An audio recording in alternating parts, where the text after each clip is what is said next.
Hello, everyone. Welcome back to the Guilty as Charged podcast here with Arjun. And today I'm going to be having a great interview with Joshua Kelley, running back for the Los Angeles Chargers.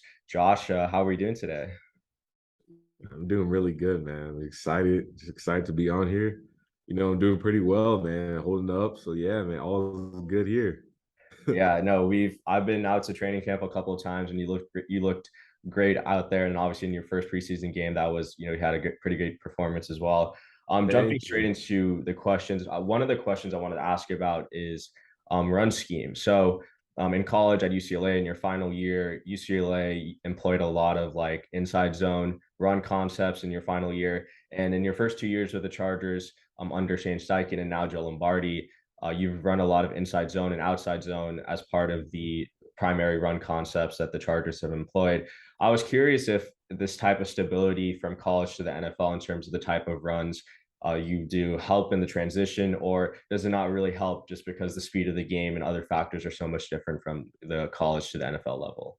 Um, well, I think college does a really good job of Chip Kelly did of like preparing me. I feel like his run schemes was a lot of what he did in Philadelphia and San Francisco in the league, and then he came to UCLA and kind of incorporated those. So I feel like it really like helped. If that's the like it kind of really helped me a lot. And obviously, man, I think the biggest difference now is like I'm just a third year and like it's just way more experience for me, like running outside zone, inside zone.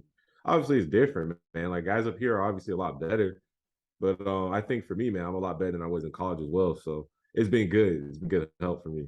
Yeah, and staying on the idea of running the ball, one of the things that has been kind of like changing the NFL is like how defenses play offenses, especially high-powered offenses like the Chargers.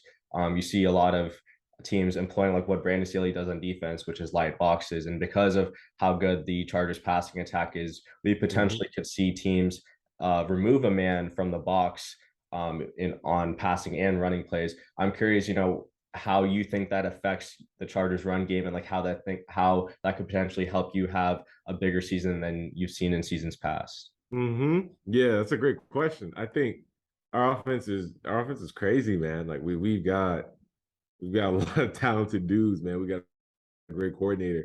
We've got a lot going on offensively. So I think, man, the biggest thing is like we can really get this run game going along with our pass game, man. We can really do something on offense this year. So I think, like you mentioned, man, like so you got to stop something or try to stop something. So you're going to sell out for the pass, and run game's going to have a lighter box. If you sell out for the run, then there's going to be singles outside on the edge. So, Mhm.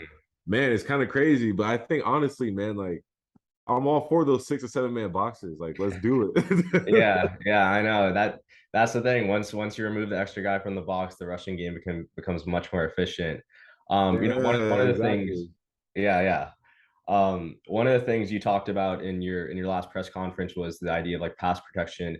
We hear a lot from offensive linemen about chemistry and like their process from pre to post snap and like how chemistry is so important for picking up stunts and twists. But when you're running back, you're kind of a little bit on an island, and we never really hear about their process and pass protection. I was wondering, could you explain your process from pre to post snap as a running back?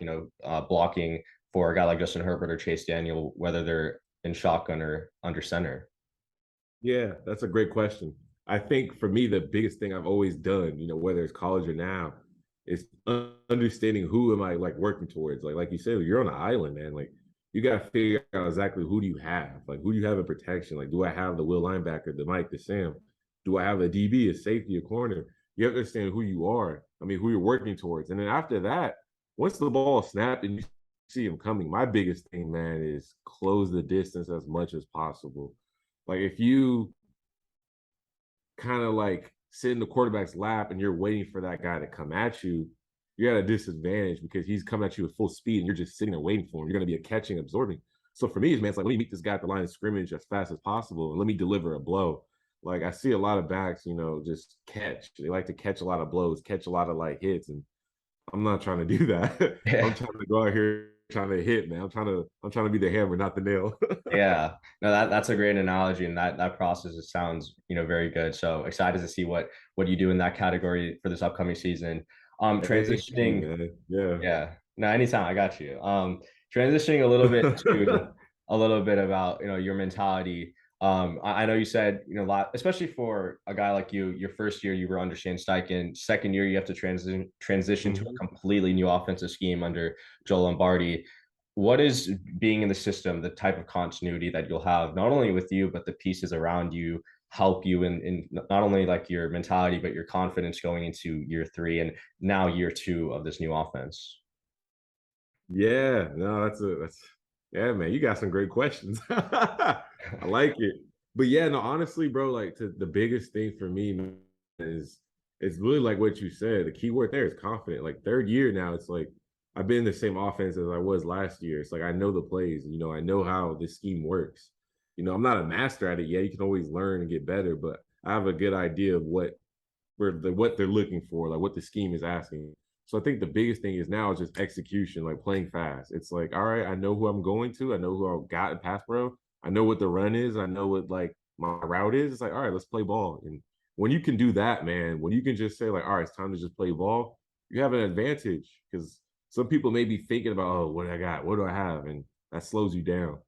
Yeah, that sounds great. And um, that I mean, yeah, the way you said it, that's kind of how I've always viewed running backs that progress, especially on their rookie deal. Mm-hmm. I want to be mindful of your time, so I'm going to wrap it up with a pretty fun one. So, um, I'm an intern with Pro Football Focus. I'm kind of known on this podcast as like the analytics guy. I was curious, like outside of film, are there any stats that you use specifically to measure your performance in the regular season or in practice, or any things you use to compare yourself to some of your competitors in throughout the league? That's a great question.